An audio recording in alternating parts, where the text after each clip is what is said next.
Welcome to the Believe Podcast Network's SoCal Sweat. My name is Ann McDaniels, a former NFL cheerleader and product manager turned actress and model who dreams of being a UFC fighter. Yow. Learning strategies to help motivate others leads me to bring you interviews each week from a range of athletes, experts in fitness and nutrition, and so much more. Thanks for listening to Believe, the #1 podcast for working professionals, and let's push our endorphins to higher performance through SoCal Sweat.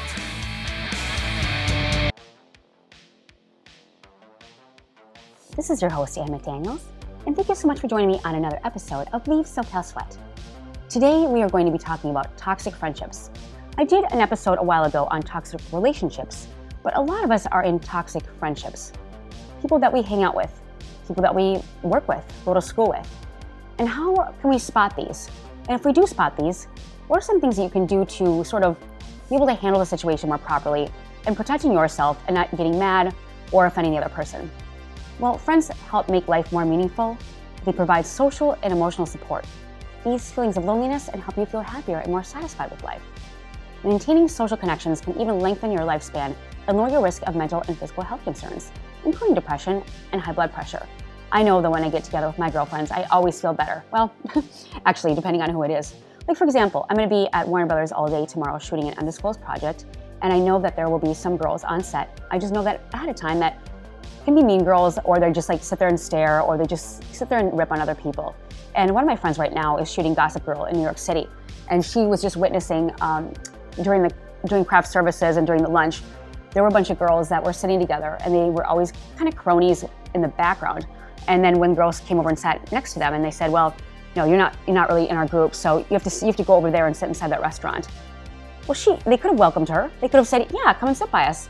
If nothing else, if you're in a business setting, you can certainly learn from other people. Maybe this actress has a world of knowledge that she can share with these people, and they didn't even know it or give her a chance. So again, some friendships may not have a positive effect, while others might be downright toxic. And we've all encountered these at least one time in our lives. Toxic friendships can take different forms, but they generally drain you mentally and have a way of bringing you down instead of building you up. Also in relationships too. Wondering how to recognize a toxic friendship? Not sure how to deal with a situation or how it might affect you? Well, this will give you 25 tips on recognizing and dealing with friends that can cause more harm than happiness. What a toxic friend does. Everyone has good and bad days, and on a bad day, kindness doesn't always come easily, even with loved ones. So how can you tell the difference between a truly toxic friend and someone who is just having a bad day? Well, it's good days versus bad day vibes. A good friend having a bad day might snap at you or seem distant, but they'll likely apologize once things settle down. And toxic friends, on the other hand, tend to follow a pattern that really never dies down. They won't show much regret or inclination to change, even when they realize they made you feel bad, and they certainly never apologize. Here's a look at some other things a toxic friend might do. Put you down. Friends often joke with each other, and a little good-natured teasing certainly doesn't mean a friendship is toxic. In fact, that's fun, especially if you're laughing too. When a friend regularly demeans you and makes you feel miserable, whether they use more subtle negging tactics or outright insults, the friendship probably just isn't a healthy one. Second, they gossip. You told a friend something in confidence, and the next day, your entire social circle knows the details. We've all been here, and then I get mad at myself, like, why did you even tell this person? Anyone can slip up and say things they shouldn't, but toxic friends might seem to enjoy spreading secrets around, especially if they're about you or that you said, even when you ask them to keep personal information private. Someone who consistently breaks your trust probably doesn't care much about your feelings. They never apologize without sincerity.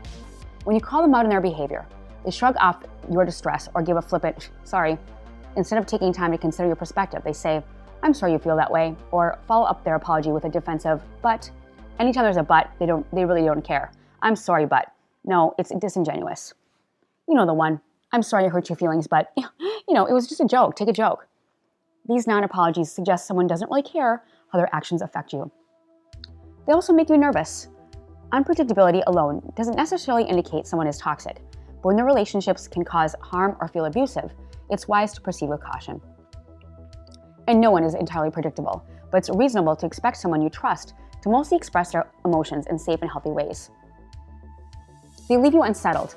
Spending time with a close friend should make you feel good, generally speaking. Maybe spending time with one particular friend leaves you uneasy or upset. You might not even have a good explanation why, but when you leave them, you feel more relieved and disappointed, and you don't look forward to seeing them or spending time with them ever again. If you notice this unsettled feeling, consider examining your friendship for other signs that things aren't quite right. The next one is they compare you to other people. Have a friend who likes to point out the ways you don't measure up to other friends. Maybe your apartment is smaller than X's apartment, so it's not as easy to hang out with you. Something like Y makes you much cooler. People have their own unique traits and differences, and a good friend will recognize this. They won't compare you to others or imply you're just simply less than another person. They definitely don't use peer pressure, and they don't get you to do things you really don't want to do. Maybe you're on a non-drinking binge, or maybe you're trying to go on a diet. They don't self-sabotage you, they instead encourage you, and this happens a lot with female friendships. And next, they put themselves front and center, always. Have you ever had a fair weather friend? They drop in when things are going well, or when you need them for something. But when you're struggling, you can't reach them at all. Some friends go on and on and on about their own recent problems, and when they finish venting, they've said, well, how are you? And they quickly turn the conversation back to themselves. So many times, I have so many friends that do this, and it's just frustrating, and they always have a bigger, better deal, a bigger, better story, and then they never listen to you. And then you just go to other friends to actually talk to. True friends don't just take, they also offer empathy for your concerns in circumstances good, bad, or in between. And next, toxic people will try to change you. Someone who tries to change things about you may not be an ideal friend. A true friend understands that people have different personalities, and they'll accept you for yourself. If you ask for guidance or something you'd like to change, they might provide support and encouragement, but they'll probably wait for you to ask instead of telling you what you should do. Say you struggle in social settings and you want to be better at meeting people. A good friend might suggest you come to their next game night so they can introduce you to a few other friends in a comfortable environment, and they won't be jealous of who you like or who they like or whatever. They support you. And how can toxic friendships really affect you? Toxic friendships can have a pretty significant impact on overall well-being, and not positively. Spending time with people who don't care about your feelings can eventually affect your emotional and physical health. If you notice any of the following signs after spending time with a friend, you may want to actually consider reevaluating the friendship. The first is, you feel lonely and isolated. Spending time with friends should increase your sense of connection. A toxic friendship might feel you feeling ignored instead. You reach out to make plans, but you're left out of a group events, and your messages go unanswered, unless, of course, they need something from you. Maybe you have a casting director that you know, or someone in business. Oh, that person knows that person, so we should bring them just for networking purposes, but we really don't care about them. That kind of feeling. You don't seem to want to spend time with you, and the friendship doesn't fulfill you or feel like a friendship at all. You feel your stress increase when you're around them. A reduced stress is one key benefit of strong friendships. Seeing friends might not always make you feel 100% better, but you'll probably notice some improvement. And a toxic friend, far from being relieved stress, can add to it. Your interactions with them can make you feel stressed, tired, and let down. And next, you don't feel supported. True friends offer support when you need it. Sure, this support isn't always tangible, but at the very end, and at the very least, friendship typically involves listening with empathy and offering validation for distress and pain. In a toxic friendship, you never feel that support or compassion. You feel minimized when they brush off your problems, or ignored outright if they never respond to your messages or requests for help. In short, they just aren't there for you when you need a friend most. Next is your self-confidence and self-esteem take a hit. After someone continually puts you down and treats you poorly, rips on you, and says bad things about you, or other friends or family members, it takes a hit. When someone continually puts you down and treats you poorly, you might start to accept this as normal behavior and stop expecting anything better. You will begin to believe their put-downs and feel that you really don't deserve anything better. And you doubt your own strengths and capabilities. Your self-esteem may start to diminish as well, because you believe them and believe in what they're saying. You blame yourself for their behavior. Another outcome of manipulation, you start to think you're wrong. When they lash out at you, you might believe you actually deserve it, and you might decide that you never offer support because you ask for help too often. So you try making it up to them by jumping in whenever they need something. You might even feel grateful that they spend time with you since, after all, they've pointed out so many of your own flaws.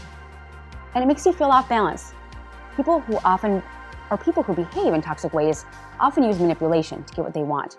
Manipulation often leaves the impression that something isn't quite right, though they can't identify exactly what that is. Or you can't identify what that is. And probably they can't either sometimes. You might as well feel as if they never know the right thing to do, say or do. They may take subtle digs at you or mock you openly, leaving you uncertain whether they mean what they say. Their reactions and their overreactions can actually unbalance you. Sometimes they laugh things off, sometimes they shout. Not knowing which will happen can make you confused and you aren't sure how to proceed, except with extreme caution. And this uneasiness can actually bleed into other parts of your life, leaving you jumpy and easily upset, anxious. And your other relationships suffer. One toxic friendship can slowly but steadily begin to poison other close friendships. Once you start to doubt yourself, you might see yourself as a poor friend. Even if you don't start doubting yourself, you might find it difficult to trust others. You might wonder if everyone sees you as flawed, boring, or unsupportive, and begin avoiding people as a result. This can keep you from seeking support from people who really do care, leaving you further isolated and alone. So now that you know these things, what do? You've realized that you have a toxic friendship. What comes next? You have two main options. You might try talking to your friend first. It's possible you don't really realize how unpleasant their behavior is. If you want to salvage the relationship, this might be a good first choice. The other choice involves ending the friendship. And the tips I'm about to offer can hopefully help you get rid of that toxic friend or just change their behavior. You can say something like, I feel hurt when I hear negative comments about my hair or my clothes. In the future, please don't mock my style or any of my choices. And if this isn't always the best idea, if the friendship doesn't have any positive benefits for you at all, and your conversations with them haven't helped at all, it may be time to end it, and you really are not taking a loss. They are. The same goes for friendships that cross over into abusive territory. You can tell someone by their actions how they affect you, but you can't make them change. They have to do this on their own, and not everyone is willing to make the effort. They might promise you that you will change and treat you better temporarily, but if they start belittling you or returning to other patterns of toxic behavior, you're better off moving on. And take some space for yourself.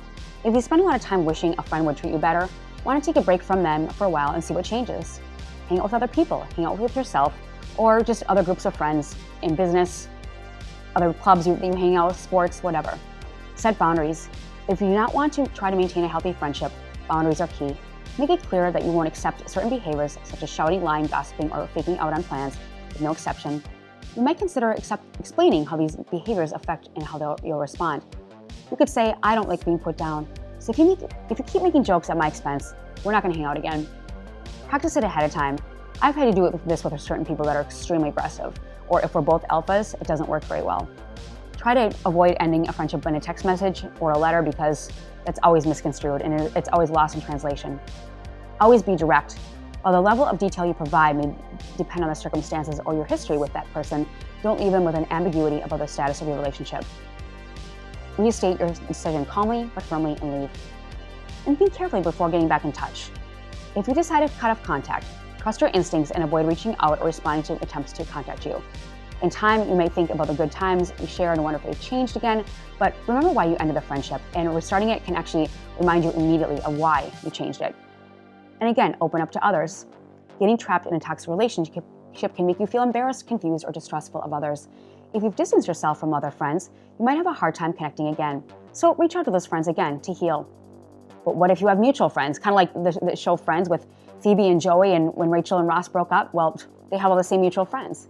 If you and a toxic friend have mutual friends, you might worry how they react. And especially in the breakup with Jennifer Aniston and Vince Vaughn, I thought that was hilarious with all their bowling friends and their real estate friends. Don't feel you have to give more details than you feel comfortable with. They may already have some awareness of the situation.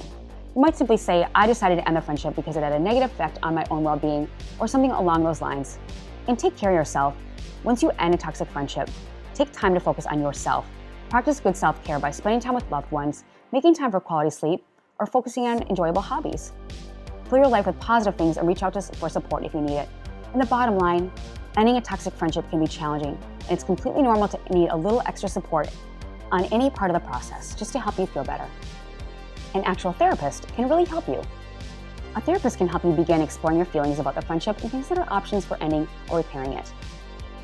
If you have any of these types of friendships in your life, whether it be in work, maybe it's in family, or friendships or colleagues, maybe members of sports teams, members of music clubs, people on the board, there's always somebody. And sometimes, I remember in track practice in high school, there was one girl that I was so scared of, and we were both on varsity track. I was a freshman and she was a junior, and she did not like me at all, just hated me, especially when you're a freshman on track. At that point, again, this is high school, I don't mean to be an Al Bundy, but she and I just hated each other, and I was just scared of her. And at the end of the day, would you believe that she invited me to her cabin, just the two of us and her family? I couldn't believe it. Sometimes, even when you're a worst enemy and it's toxic, you can actually turn into best friends because you just are very similar. So in the future, try not to be like the girls from Mean Girls where you're only wearing pink and purple on Tuesdays and Thursdays. And if you wear jeans, it can only be on Friday. accept other people for their differences and everything that is beautiful about them. So hopefully this gives you some tips on learning to recognize toxic friendships in your life and how to get rid of them, or just how to resolve. Because people are people, and sometimes some people you cannot change, some people you can change and end up friends for life. So I hope you have a wonderful week, and thanks again so much for joining me on another episode of Leave SoCal Sweat. Good night. We appreciate you for listening, and please rate and subscribe to the show on iTunes. You can also listen on Spotify, Stitcher, Google Play, Luminary, TuneIn, or Believe.com. You can reach out to me for any questions or topics you'd like covered on the show at McDaniels or at McDaniels Actress. And I will see you next time on Leave SoCal Sweat.